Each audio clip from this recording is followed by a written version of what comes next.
যখন 2-3 দিন না খায় তখন তার অবস্থা কেমন হয়? যেই খাবার ছিল খাবার শেষ হয়ে গেছে, পানিও শেষ হয়ে গেছে। এবার আল্লাহর নবী ডাক দিয়া বলে, আবু বকর দেখেন তো আশেপাশে কোনো বাড়িঘর দেখা যায় কিনা। সাইয়েদনা আবু বকর রাদিয়াল্লাহু তাআলা আনহু বলেন, গো আল্লাহর নবী, এমন মরুভূমির মধ্যে দিয়ে আমরা হাঁটতেছি, ও নবী গো কিভাবে আশেপাশে বাড়িঘর থাকবে? আল্লাহর নবী বলেন, আবু বকর তাকায় দেখেন কোনো বাড়িঘর দেখা যায় কিনা। দেখেন আল্লাহর নবীর জবানের কত বরকত, আল্লাহর নবী শুধু জবান দিয়া বের করছেন, আবু বকর দেখেন তো মরুভূমির মধ্যে কোনো বাড়িঘর দেখা যায় কিনা। আসলে কোনো বাড়িঘর থাকার কথা না, মাত্র 2-4 কদম সামনে আগানোর সাথে সাথে সাইয়েদনা আবু বকর দেখেন মরুভূমির মধ্যে একটা ঘর দেখা যায়। কি দেখা যায়? সুবহানাল্লাহ বলেন। এবার আল্লাহর নবী রাহমাতুল লিল আলামিন সাইয়েদনা আবু বকর সহ হাঁটতেছেন, দেখেন মরুভূমির মধ্যে একটা ঘর দেখা যায়। সাইয়েদনা আবু বকর আল্লাহর নবীকে ডাক দিয়া বলেন, ওগো আল্লাহর নবী, উনজুর ইলাল আমাম, ও নবী সামনের দিকে তাকায় দেখেন একটা ঘর দেখা যায়। আল্লাহর নবী বলে, আবু বকর চলেন আমরা ওই বাড়িতে যাই একটু বিশ্রাম নিব, ওই বাড়িতে যাইয়া আমরা একটু পানি খাবো, ওই বাড়িতে যাই আমরা একটু রেস্ট করব, যখন রৌদ্র কমবে আবার আমরা মদিনার দিকে যাত্রা শুরু করব। আল্লাহর নবীকে নিয়ে সাইয়েদনা আবু বকর রাদিয়াল্লাহু তাআলা আনহু হাঁটতে হাঁটতে ওই বাড়ির মধ্যে গেলেন। ওই বাড়ির ঘরের দরজার সামনে যখন দাঁড়ালেন, দেখেন ছোট্ট একটা মরুভূমির মধ্যে ঘর, ভিতর থেকে ঘরের দরজা লক করা। আল্লাহর নবী বললেন, আবু বকর যান ঘরের দরজা খুলতে বলেন। এবার সাইয়েদনা আবু বকর ঘরের সামনে যায়া বলতেছে, ইফতাহিল বাব, এ দরজায় কে আছো, ঘরে কে আছো, দরজাটা খুইলা দাও। ভিতর থেকে কোনো আওয়াজ আসে না।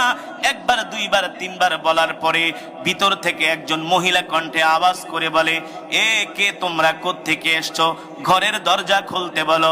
সাইয়েদনা আবু বকর বলে, জিতু মিনাল মক্কা ইলাল মদিনা, আমরা মক্কা থেকে আসছি, 2 জন মানুষ মদিনায় যাব। কোথায় যাব?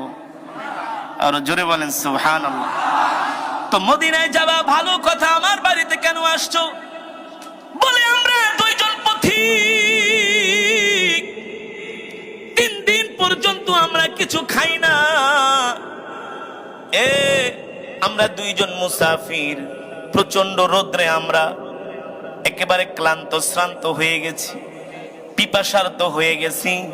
আল্লাহর নবী বলেন, আবু বকর দেখেন তার ঘরে কোনো পানি ঠানি আছে কিনা। ডাক দিয়া বলে, ও বোন, আনা আতশানুন জিদ্দান, অনেক পিপাসার্ত, যদি পানি থাকে একটু পানি দাও। ঘর থেকে বলে, ভাই আমাদের ঘরে পানি নাই, কোনো খাবার থাকলে একটু খাবার দাও। বলে, আমরা গরিব মানুষ, আমার স্বামী বকরি চড়ানোর জন্য মাঠে গেছে, পানির মস্ক নিয়ে গেছে, আসার সময় মস্ক ভর্তি করে পানি নিয়ে আসবে, সেই পানি আমরা আবার আগামী দিন সকাল পর্যন্ত খাবো। আমরা এতটা নেহায়েত গরিব, আমরা বকরি থেকে দুধ দহন করি, সেই দুধ আমরা স্বামী স্ত্রী 2 জনে পান করে রাত্রবেলা ঘুমায় থাকি। এত গরিব, আমাদের ঘরের মধ্যে কোনো খাবার নাই। এই কথা শোনার পরে আল্লাহর নবী দেখেন তার ঘরের সামনে একটা বকরি বাঁধা। সুবহানাল্লাহ। বকরিটা শুয়ে আছে। রাহমাতুল লিল আলামিন বলেন, আবু বকর তার ঘরের সামনে একটা বকরি বাঁধা আছে। আবু বকর আপনি তাকে জিজ্ঞেস করেন, এই বকরি থেকে আমরা একটু দুধ দহন করে 2 জনে পান করি। ইতিহাসের মধ্যে আসছে ওই বাড়িওয়ালার নাম হলো আবু মাবাদ, তার স্ত্রীর নাম হলো উম্মে মাবাদ। সুবহানাল্লাহ বলেন। ঘরের সামনে একটা বকরি বাঁধা, অসুস্থ বকরি শুয়ে আছেন। আল্লাহর নবী বলেন, আবু বকর বুঝলাম ঘরে পানি নাই, কোনো খাবার নাই, যদি অনুমতি দেয় ওই বকরি থেকে আমরা 2 জনে দুধ দহন করে একটু পান করব। দেখেন অনুমতি দেয় কিনা।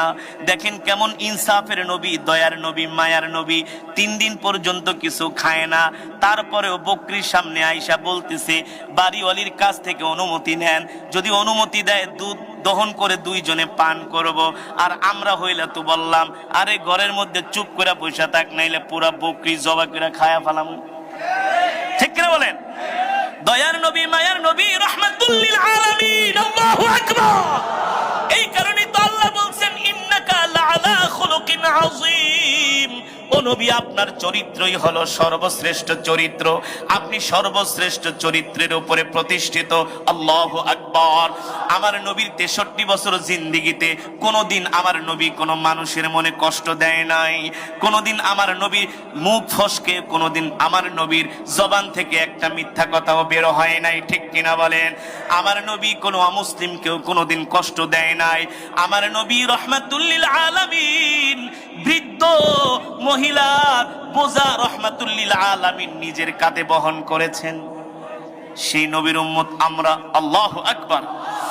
এবার সাইয়েদনা আবু বকর বলে, ও বোন উম্মে মাবাদ, তোমার ঘরে পানি নাই, ঘরে খাবার নাই বুঝলাম, কিন্তু তোমার ঘরের সামনে একটা বকরি বাঁধা আছে, যদি অনুমতি দাও এই বকরি থেকে আমরা একটু দুধ দহন করে দুইজনে পান করি, আমরা অনেক পিপাসার্ত তৃষ্ণার্ত। ঘর থেকে উম্মে মাবাদ বলে, আরে তোমরা কি দেখো না এই বকরিটা দাঁড়াতে পারে না, বকরিটা অসুস্থ, এই কারণে আমার স্বামী তাকে মাঠেও নিয়ে যায় না, কোথাও নিয়ে যায় না, সে হাঁটতে পারে না, দুধ দিবে তো দূরের কথা। আল্লাহ নবী রহমাতুল লিল আলামিন বলে, আবু বকর আপনি উম্মে মাবাদকে শুধু অনুমতি দিতে বলেন, দুধ দহন করার দায়িত্ব আমার। রহমাতুল লিল আলামিনের পবিত্র জবান মোবারক দিয়া যেহেতু এই কথা বের হয়েছে, সাইয়েদনা আবু বকর বলে, আল্লাহর নবী বলেছে অবশ্যই বকরি থেকে দুধ বের হবেই হবে। সূর্যের আলো যেমন সত্য, চন্দ্রের আলো যেমন সত্য, রহমাতুল লিল আলামিনের জবান মোবারকের কথা তার চাইতে, ঠিক কিনা বলেন? সাইয়েদনা আবু বকর বলে, আমি তো চিনি আমার নবীকে।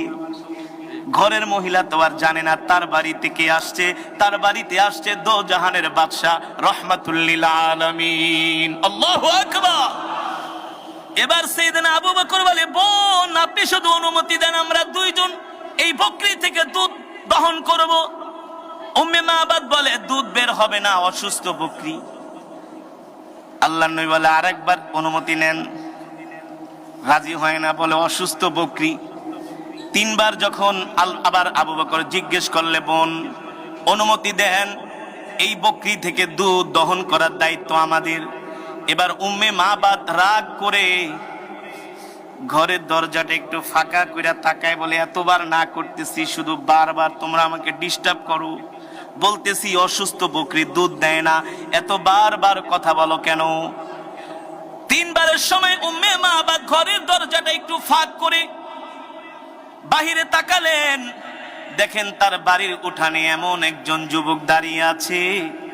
উম্মে মাবাদ বলে, আল্লাহি রব্বিল কাবা, রবের কাবার কসম খায়া বলি, আমি যখন ওই যুবকের চেহারার দিকে তাকাইলাম, আমার মনে হয় না আমার বাড়িতে কোনো মানুষ এসেছে, আমার মনে হয় আকাশ থেকে চাঁদ আমার বাড়িতে উদিত হয়েছে। এত সুন্দর চেহারার মানুষ আমি আজ পর্যন্ত কোনোদিন দেখি নাই। আল্লাহু আকবার। আরে দেখবে কোত্থেকে? আমার নবীর মতো এত সুন্দর করে আল্লাহ তাআলা পৃথিবীতে কাউকে বানায় নাই, আর বানাবেও না, ঠিক কিনা বলেন?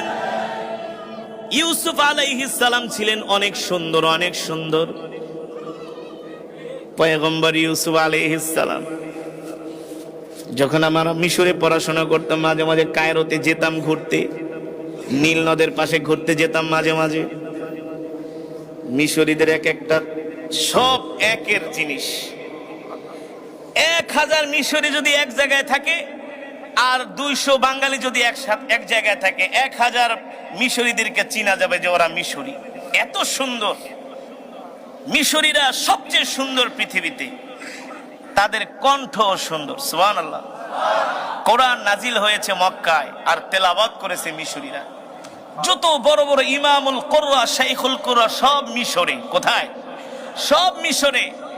মিশরের দোকানগুলোতে সকাল নাই বিকাল নাই, 24 আওয়ার্স কোরআন তেলাওয়াত। গাড়ির মধ্যে কোরআন তেলাওয়াত। কয়েকটা রেডিও টেলিভিশনের চ্যানেল আছে, 24 আওয়ার্স কোরআন তেলাওয়াত। আর চেহারা তো বললামই, এত সুন্দর। আমি তো জানতাম না মিশরের মানুষ এত সুন্দর কেন। আমি একজন পাকিস্তানিকে জিজ্ঞেস করলাম, আমাদের সাথে পড়াশোনা করতো, যে মিশরীরা এত সুন্দর কেন? তুই কি জানোস না এই মিশর হলো পয়গম্বর ইউসুফ আলাইহিস সালামের দেশ। আল্লাহু আকবার। এত সুন্দর চেহারা। আম্মা জান আয়েশা রাদিয়াল্লাহু তাআলা আনহা বলছেন যে ইউসুফ পয়গম্বর ইউসুফ আলাইহিস সালামের চেহারা দেখে মিশরের রমণীরা আপেল কাটতে যে আঙ্গুল কেটে ফেলেছে, আপেল কাটতে যে আঙ্গুল কেটে ফেলেছে, আমার স্বামী মুহাম্মদ সাল্লাল্লাহু আলাইহি সাল্লামের চেহারা যদি মিশরের রমণীরা দেখতো, শুধু আঙ্গুল কাটতো না, কলিজা কেটে ফেলতো, তারপরেও আল্লাহর নবীর চেহারা মোবারক থেকে নজর ফিরাতে পারতো না। পৃথিবীর সমস্ত সৌন্দর্য আল্লাহ তাআলা আমার নবীকে দান করেছে, সমস্ত সৌন্দর্য আল্লাহ তাআলা আমার নবীকে দান করেছেন। আল্লাহু আকবার। এই পৃথিবীতে নেতৃত্ব দেওয়ার যত গুণাবলী, নেতা হওয়ার যত গুণ আছে, সব গুণ আল্লাহ তাআলা আমার নবীকে দান করেছেন, ঠিক কিনা বলেন? সেই নবী রাহমাতুল লিল আলামিন, কলিজার টুকরা পেয়ারা হাবিব, সেই হাবিবের কথা আল্লাহ তাআলা বলছেন, নবী আপনি আমার হাবিব, সারা পৃথিবীর সুপার পাওয়ার গুলো যদি আপনার বিরুদ্ধে চলে যায়, আপনার কোনো ক্ষতি করতে পারবে না, আমি রব আপনার সাথে আছি, ঠিক কিনা বলেন? আল্লাহর বান্দারা যেটা বলছিলাম মনে আছে কোন পর্যন্ত গিয়েছিলাম? হ্যাঁ, এবার